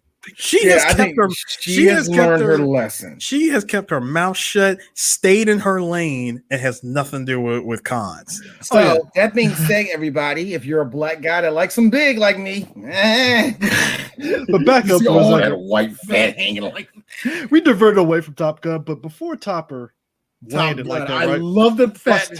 We called it Top Gun. Wow, holy shit! Hot shots. So we talked about this in Thinking Gun, right? So this is during the 90s and stuff. Clearly, we like to make fun of terrorism and stuff. I like how Topper, despite all that shit, was able to drop a bomb directly on Saddam Hussein. Directly. What I loved is how Saddam held that shit like it was an oversized football. He was drinking fucking lemonade on his fucking damn recliner out on the beach somewhere and shit in the desert. And I'm like, yo. Okay. You know all that's right. what happened. Wait, Chris. Exactly Chris. Not to get too political, but isn't that exactly what happened in real life? Yeah, it did. Saddam was minding his own business. You gotta think about it. We needed a face for 9/11. I mean, Saddam. You gotta think about it. This nigga was chilling, playing FIFA 04. All of a sudden, FBI, wait! FBI, open up! Here's the fucked up part, and this is the fucked up part about Saddam, right? Because this kind of ties into freaking Hot Shots, right? Saddam, even his own people was like, look, we hate the guy, but y'all gonna try to connect him to 9/11? There's a lot of stuff you can connect him to, but 9/11, my nigga? Hold on. All the rich Iraqis who moved out of Iraq and are looking at it from distance. Nah, he evil. Nah, kill that nigga. They had the nerve, the gall, mind you. To call it Operation Iraqi Freedom. Like, this had nothing to do with 9/11, sir. No, Baghdad was popping before y'all started bombing it. I like to say this. I'm like, niggas was pop locking in burkas, and y'all just had to come and fuck that up. I was in the Air Force at the time. The fact that I got like a one of those the little pins and stuff as being part of Operation Iraqi Freedom, there's a little bit of a bittersweet moment knowing that, and you're like, ain't really something to be proud of there, even though we were just flying planes. But the one thing I don't talk to because just real talk, all of my friends, I have a sister that went over there too for it. I don't talk about it for one main reason. I was always against the war. I think anybody that knows how to some of the people, if you were there in the military, it was funny because low key, it was a little bit of divisiveness and stuff, especially in our shop, because like I didn't say shit right. Here's the funny part. I didn't say shit right. It was right around the time when Obama was starting. It's like 07. Right around the time Obama was starting to make a name a little bit and stuff, right? Talking shit. One of my white coworkers, right? Cool as hell, right? We were just randomly talking about the election, right? And people were mentioning what was it? John the one that left his the one that left his wife, right? Yeah, he was the big name, right? Before that whole scandal happened, right? I forgot his name. Yeah, the dude that left his wife when they had kids. Everybody was talking about him, right? And my white coworker was like, I don't know, man. Y'all might want to watch out for Barack Obama, right? All of a sudden, it was like, I'll just say this, guys. Some of the other people I work with, the diet racism just oozed out of them in that convo. Well, I don't think that's gonna happen. Oh yeah, it was kind of like that, and I was like, ugh. You think he has the experience? But really, the whole thing with Saddam Hussein, though, you could tell there's a lot of people that buy into a lot of the bullshit. That was like, we got him, and I was just sitting back like, you're sure?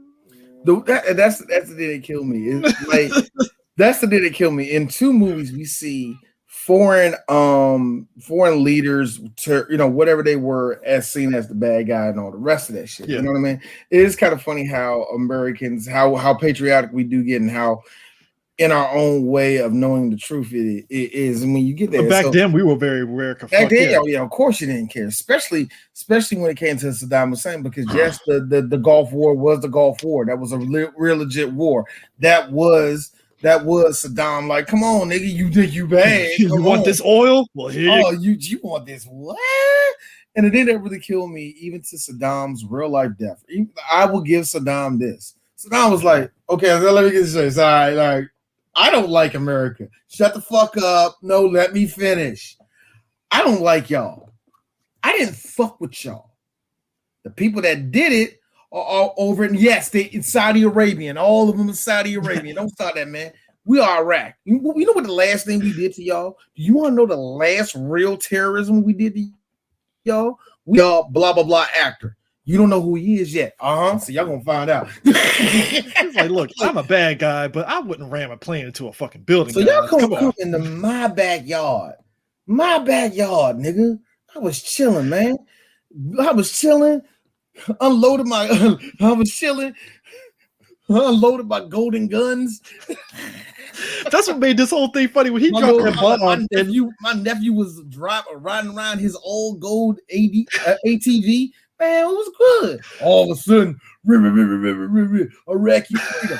Hey, yo, tell George, yo, to me, if I was Saddam, I would have said it loud as day. Right before when they was about to hang me, if I was Saddam, I would have been talking mad shit the whole time. Like, can you imagine? Giving away secrets. But think about it like this, right? You look at this movie, right? I gotta imagine Saddam may have saw this movie and was just like, oh, Saddam's seen this.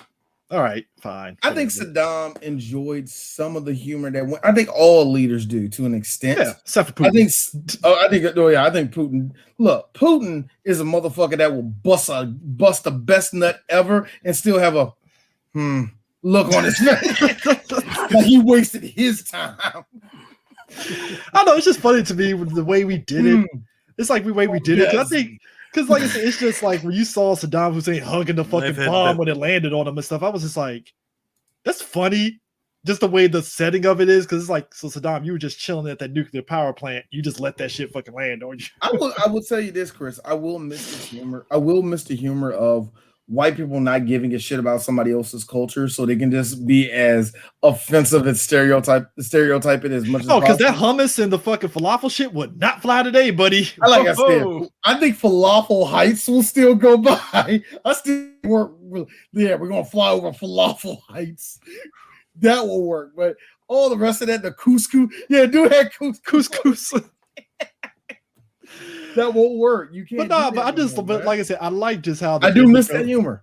But I just like how, like I said, when Topper lands and it's just a thud of the fucking piece of wreckage and shit. It's like that was the thing in the 90s. It's just the hero landing and just all the America fuck yeah aspect of it and stuff. And just everything that happened. And it was just funny because that was the 90s in a nutshell, which is ironic because switch that around. If you guys remember the ending of Delta Force, They beat the terrorists, but it was like a somber ending. It was like Chuck Norris, like, but one of our own got killed. All right, guys, back to work. It was just somber as shit, and I was like, wow, no happy ending. Like, fuck. No, Roll credits. Because America did. Because the United States doesn't stop. But Top Gun and all of them were just celebrating on some America. Fuck yeah, you see the American flag flying and all this stuff. It really shows you how these movies like to put over not only their own country, just like, you know, how much like you can tell that the military had influence over the movie. like to me, I stand by. I am so in the middle with people getting on Disney. I mean Marvel with the military. I'm in the middle because it's like no, and then Miss Marvel come on. Oh my God, that was porn. That somebody that was in the Air Force around it. That was trying to tell you to go to the military. No. That was equivalent to when I was my last year at the Air Force when that rollout for Transformers, the first movie came out. I bet they got your last nerd. I'm at like they used some of the scenes from that movie on our base and stuff briefly. And dude, the fucking colonel on our base was jerking himself off in excitement for it, and I was like, "Oh God!" Like, man, like. Well, so I can imagine. That's what Chevy sold. Chevy sold so many damn Camaros that year. Oh, and the trucks. Yeah, and the trucks too. Yeah. But it's funny. It's kind of funny you mentioned that Chevy did, because every time when it does come to one of these things, one of those movies, it's always a Hummer or some new General Motors car. It's always a car from General Motors that gets put over the moon like that. You can probably say Fords do. Yeah, Fords do, but it's really General Motors. No. When that movie dropped, it was the year of the Camaro. It was the year of the Camaro. That's why I think. Remember early in the decade when everybody was looking at like Black Hawk Down and all the rest of that shit? I got to get me a Hummer. Yeah. And look, here's General Motors. Well, guess what's now new to the public? Well, that's why I like these. That's why I like the newer parody movies when they touch on those kind of things with the marketing and stuff. I mean, hell, we saw it in Wayne's World. That was fucking hilarious with all the product placement. Yeah, that's a smart way to do it, because that's America in a nutshell. I'm sorry, when he had the full Reebok attire just sitting back like this, I was fucking dying, because that's literally how the Captain Marvel rollout was like. It's like, hey, join the Air Force, guys. I was like, you know what, guys? If there was any movie y'all want to fucking talk about propaganda, Captain Marvel. There's no way you're gonna. Like I said, I'm always in the middle. Not even Marvel could escape the propaganda. They're really good. It's like because like everybody talks Iron Man, and I'm like, no, they were really taking a piss out of that shit. Like, I will say this. Here's the thing. Even when you take the piss out of the military is still there. Good example is Transformers. Come on, man. The military got their ass kicked. But that being said, what are they saying? Strong men. The missile going in. Boom. Tyrese and them flying on the wings and doing black ops shit. Tyrese got the guns out. Yeah. This is how we do it in the United States military. Like that's people up. Hey, Chris. Best example. Chris, hold on. Wait, Chris. One line. Thread the needle. Everybody in wingsuits flying through a building that was collapsing. Or this one from the second movie, Prime coming off a fucking C-130.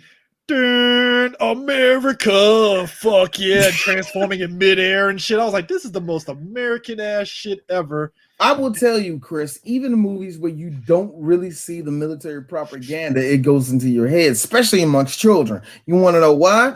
The first time I seen Will Smith in that fucking jet go Eagle Fox 2, yes, I was like, I want to do that. Yes. I want to be in a jet. Hey. I want to be in a jet just like Will Smith, shooting aliens. I wanted to do that. Basically, Chris, the best part of playing the Independence Day game on PlayStation. Harris, I'm sorry.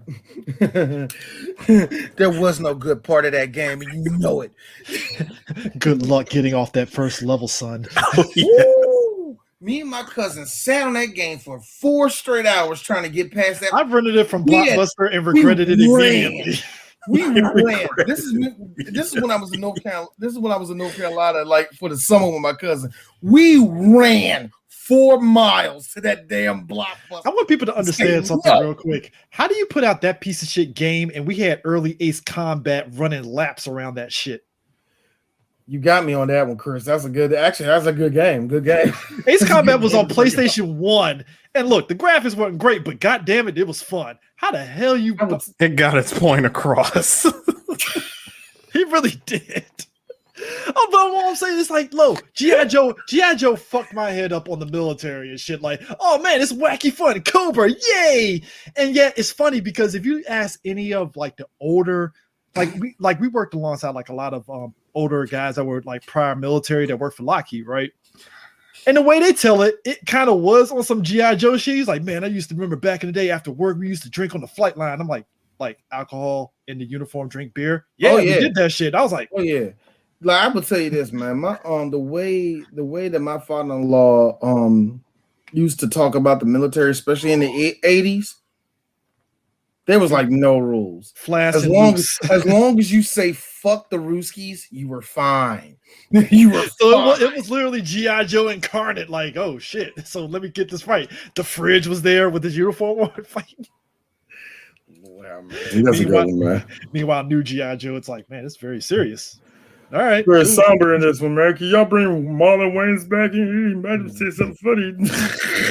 The Rock looking at the producer like, fuck. I don't know what you're talking about. No, you know what, Chris? Shut up. No, it wasn't. Why? What? Oh, Storm Shadow.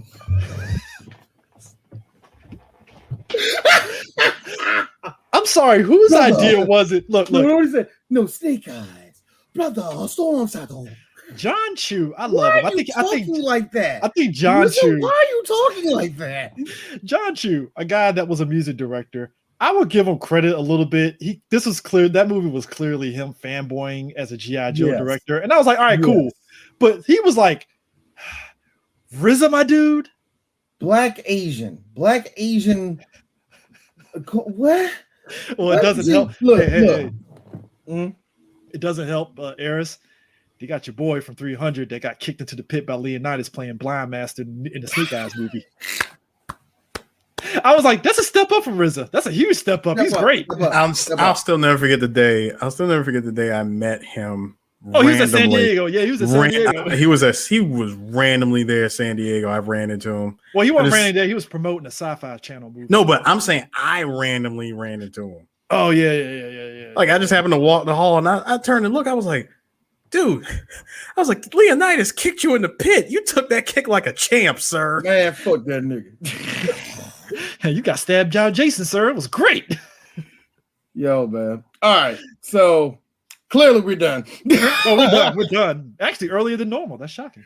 Earlier than normal, yeah. Shout outs to Charlie Sheen not singing Only You. Only you. I just like because you just heard that. Like, okay. I was really thinking when they panned to the left, there was going to be a black guy singing a song. I really thought that was you know what? That was funny differently than Robin Hood Men in Tights when old boy said your line D that you said B flat. B flat. Yeah. That just Charlie Sheen just broke into the song like fuck the B flat. I'm just gonna break into the song. I'm not. And I think that's what made it so funny. I think that's really what made that so funny for this one because Charlie Sheen's was just off the break. Carrie Elway's going, the night is young and you're so beautiful. B flat. It's like, what the also, Carrie Ells, he's like a lot of British folks. His English accent is actually really good. Like, yeah, it's charming. His American accent is like boom, perfect. The reason why Carrie works that way, he got it. He got it, man. Even his song, I was like, he didn't. Gaddafi, I gotta ban you. Gaddafi. Just off that last one right there. Hey, Chris, you're muted for 60 seconds. Sir. Chris, you know what I thought of?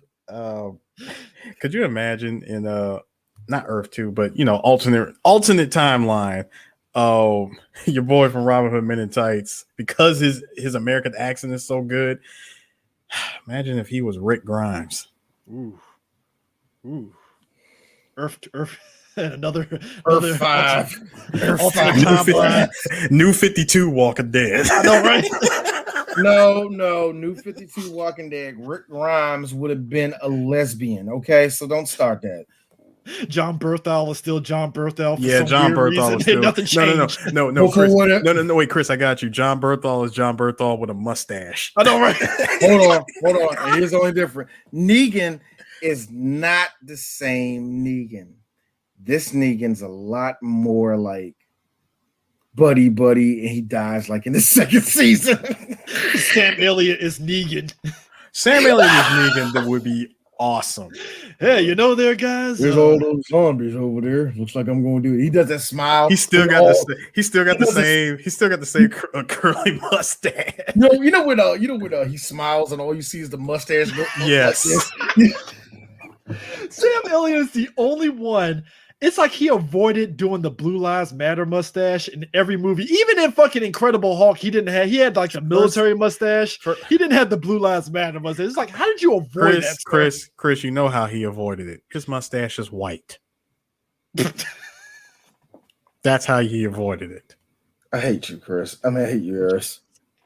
You hate me because I'm right. No, I hate you because that you didn't mention that his badassery in Roadhouse would not allow. I don't need to mention that. I don't need to mention that at all. That speaks for itself. Let me look at the schedule. Let me look at this schedule and see what we're doing next. There we doing this. Stay tuned. We're doing Stay Tuned next. I know Sam Elliott. I'm sorry. Sam Elliott randomly putting his hair into a ponytail in Roadhouse will always be funny. I was like, oh, damn, he did have long hair back then to do that shit. Man, look, Joe. I like how he put it in a ponytail for a hot second and that ponytail immediately got wrecked. That's how it is. It's the equivalent of a chick that's like, y'all having sex and she put that shit in the ponytail. I'm like, why are you doing that? You know it's gonna come out, right? Shut up and get blessed by them lips, nigga. Shut up. No. See, I'm not complaining. It's just that's the internal monologue in my hair before I do shut up. There's a difference. No, D, let her finish. Let her finish because it's getting taken off right now. You know what really scares me if I ever see Sam Elliott with a That is why you're supposed to wrap. That is why you're supposed to wrap the ponytail in your palm for additional support. Yes. No Eris, whatever. Look, I was really waiting for you to say something. I know, but Stay Tuned is next. Yeah, Stay Tuned is next. Before we go into that, I will say this, Chris. You mentioned Delta Force. We do Delta Force next month. Sam Elliott. We see Sam Elliott in August when we do Tombstone. I forget. I can't wait for that. I was like, wait a minute. He in Tombstone? I just looked it up. Yes, like Tombstone's already a badass movie. It's just that, like, because we're critics now. Every time we see actors, we get giddy for just a little bit of it. Like he's in the movie. Because real talk. 90% of the time, the actors that we get giddy for are actors that we like high key would love to talk to in person. I mean, I was one of the many people that when they said Kurt Russell was going to play Ego the Planet in Guardians 2, I got giddy because I like Kurt Russell. And like when you let Kurt Russell just like act wacky and goofy because he's done this shit before, it's golden because it's like he's gonna be funny. Plus, Chris, Kurt Russell is a national treasure to millennial boomers like us. Yeah, so it's like you just laugh at just the way calling me that. No, because that's why I laugh. I think I was the only person in the theater that laughed the way he delivered the line. And I put cancer in your mother's head. And I laugh because it's supposed to be a heartfelt moment where Peter is like, "You son of a bitch, you killed my mom." But I laugh because the way he delivered when he delivered that line, I was like, that's a perfect Kurt Russell delivery. Chris laughs at. No, hold on. Here's the fun part about that story. Chris chuckles at it. He just goes. Chris does that, right? 2 rows in front of us. 2 rows in front of us. Anthony, Lucas, and somebody. I forgot who else was beside him. Right? I think it was Sam. They was all in front of us, like 2 rows in front of us. Lucas, loud as day. This movie's fucking terrible. Clear as day, because I think that's that. See, Lucas is like me. I won't say that out loud because I'm like, look, man, it's like 40 minutes. Maybe we got a chance. No, Lucas like, nope, dead in the water. This movie's. What I loved about that movie was it's Kurt Russell. Kurt Russell kept that same look for the Hateful Eight. The one thing he had the same look for the Hateful Came Eight. off one set and just dived on the Guardians 2. Like, all right, time to do Guardians 2. Then take time to shape. Okay, whatever. Actually, he did Hateful Eight. The same year he did the Bonesaw, whatever the fuck that the movie is, with the same look, and then the Guardians 2 and was like, "No, I'm gonna keep the same look. Just want to keep." Didn't he do Didn't he also do like the Christmas movie? Yeah, he was Santa Claus. Did he do that at the same time? You know what would be interesting, Chris, if they ever remade Chris, if they ever remade Escape from New York. They would need. I want Kurt Russell to play Lee Van Cleef's character. Actually, I'll be an asshole and say if you do the remake of what? Of Escape from New York. If I'm doing a remake of Escape from New York, because I'll be that Hollywood asshole. How about we make it be Slake Plissken's son, Snake Jr.? Yeah, Jr. That's some Hollywood shit right there. Because that is some Hollywood shit. It's Hollywood shit. But I'm actually definitely with what Eric said. If you're going to do any of these remakes, I suggest you get at least one or two people that were in the original, and you know, and I know it's gimmicky, but in the case of Escape from New York, that can work. That's what I'm saying. You make Kurt Russell Lee Van Cleef's character. I mean, that's don't make him the president. You don't make him, I don't know, Isaac Hayes' character. No, you do give him Lee Van Cleef's job. That's what made the first 21 Jump Street so fucking hilarious, because Johnny Depp popping up out of nowhere at the end as an undercover cop was fucking hilarious, because you didn't see it coming. You didn't see it coming, and then you also forget. Some people was like, "Oh shit, Johnny Depp was in 21 Jump Street." I'm like, "Yeah." No, what got it for me was like, "Is that Richard? Look at Richard Grieco? Like, what the fuck? Is that you? Oh my god!" But D, are you gay, bro? If I was, that would be my type. Yes. I mean, to be honest, Chris, I think you can only bring back two people from the original Escape from the original Escape from New York, and that would be Kurt Russell and Adrian. Yeah, Adrian Barbeau. I mean, but yeah, make her a random old woman, and on top of that, what makes you think John Carpenter's going to let his ex-wife on set? Who said we're going to get John Carpenter to do it? Adrian Barbeau, aka Big Mama from Metal Gear 4. I'm sorry, Eric. Shut the fuck up, Christopher. Stop it. Shut up. You shut up. Fucking titty cleavage just right there in the outfits. Chris, you stop. Looking like I'm Big Mama. But no, like I said, D, who said we're gonna get John Carpenter to do it? Who we gonna get to do it? We're gonna get somebody, because let's be real. John Carpenter has been 0-8 for a hot minute. Actually, I'd be an asshole because fuck it. Rob Zombie presents Escape from New York. Don't you dare. No. The day that happens, Chris, the day that happens, I will set every Rob Zombie album I own on fire. And also, Chris, some black person's like, DJ Sue, a black man owns Rob Zombie albums? Yes, he does. Yes, I own Rob Zombie albums. And if you don't at me, if you want to know the real answer to that, of course, get McG to do it. It might be halfway. McG is just going to stylize it like he did Charlie's Angels. That's all. It's all style, no substance. He's in the same way he did Terminator. All style, no substance. And I don't want.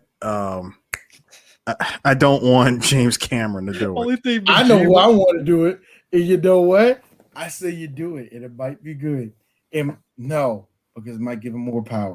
Only thing missing out of me. I think you give it to Snyder. If Zack Snyder was to do Escape from New York, I would say, I say you give it to Snyder. No. I mean, if Zack Snyder was to do it, I'm just gonna sit back and go, you know what, Snyder? You got it. Dude, let's see what you do. Let's see what you do with this. Thing missing, because either two things are going to happen.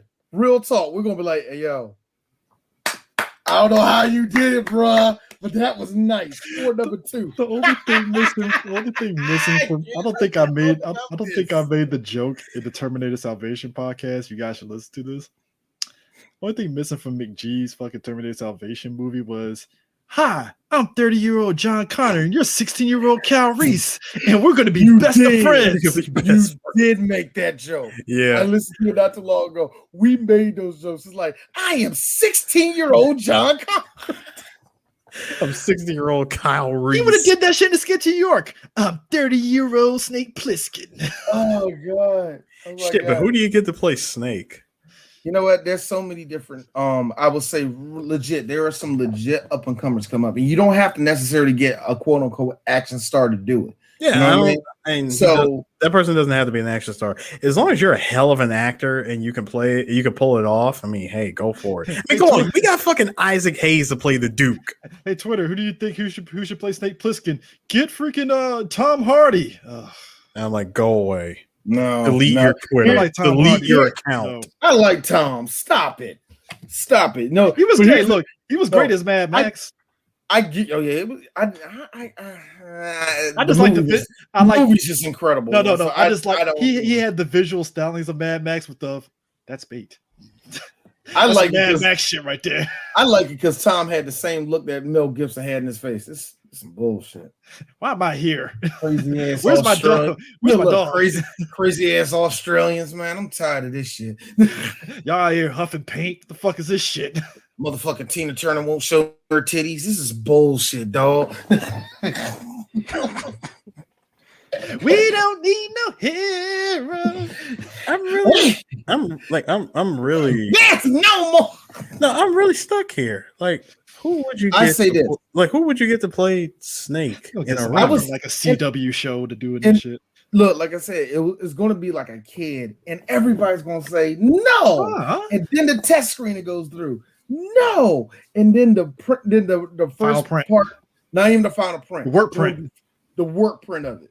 Because come on, we was like, man, that's Robert Pattinson. This nigga ain't pop. But we was like, I'm watching this movie now. So Robert Pattinson playing Snake. Boy, okay. No, I'm not saying that shit. That's actually not a bad pick. Or we get our boy. I wasn't saying him, but that's not a bad pick, Eris. Or we get really, bro. Or we get Wolf Boy from Twilight. Not if I find you first. Hey, Chris. I keep forgetting that we have to do that, Chris. Hey, Chris. The president is played by Jeffrey Dean Morgan. Man, yes, that is a yes. If it's anything like fucking the Rampage movie when me and D were giddy at his ass, like Mr. Goye. He's literally Negan the whole movie. Me and D were fucking literally dying. Negan. He's literally Negan. It's like you want to know who I think would be Isaac Hayes, and I'm not kidding you. I am not kidding you when I say this. Who's going to play Isaac Hayes, D? Play the Duke. Busta Rhymes. I'm not kidding you. No, he's actually got. I think he will be perfect. Okay. He's not fat anymore. And he's not fat. I say no now. Like, he's not fat anymore. As long as we don't get Halloween Busta Rhymes, I'm good. No. I take it a step up. Get our boy Crondon from Black Lightning. Crondon. It'd be interesting. He can do it. No. Wait. Why am I thinking too hard? He's got the beard. Rick Ross. Rick can't act. Yeah. Don't put Rick in. Don't let Coming to America 2 fool you there, buddy. I didn't let it fool me. I didn't let it fool me. I'm saying think about this. Oh, from the visual aspect. From a visual aspect, number one. Number two, despite what people think, Isaac Hayes really didn't even have that many lines. That's true. You're right about that. That's true. Now, if there's anybody, I'm going to say it. Get somebody from New York. Okay, first off, make all that pink. Make that pink. Cameron. Man, get him off my island, bro.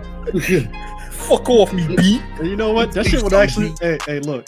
That shit would, dude. You know Hollywood would look at the demo before we go. Hollywood would look at the fucking number demos and be like, "There's a lot of black people going to see Escape from New York. What the hell's going on here?" We're gonna make this Cameron Giles the next star, and then Cameron says something that's gonna get him like halfway through. First off, I don't want no fat bitches at the preview. Okay, look, Mr. Giles.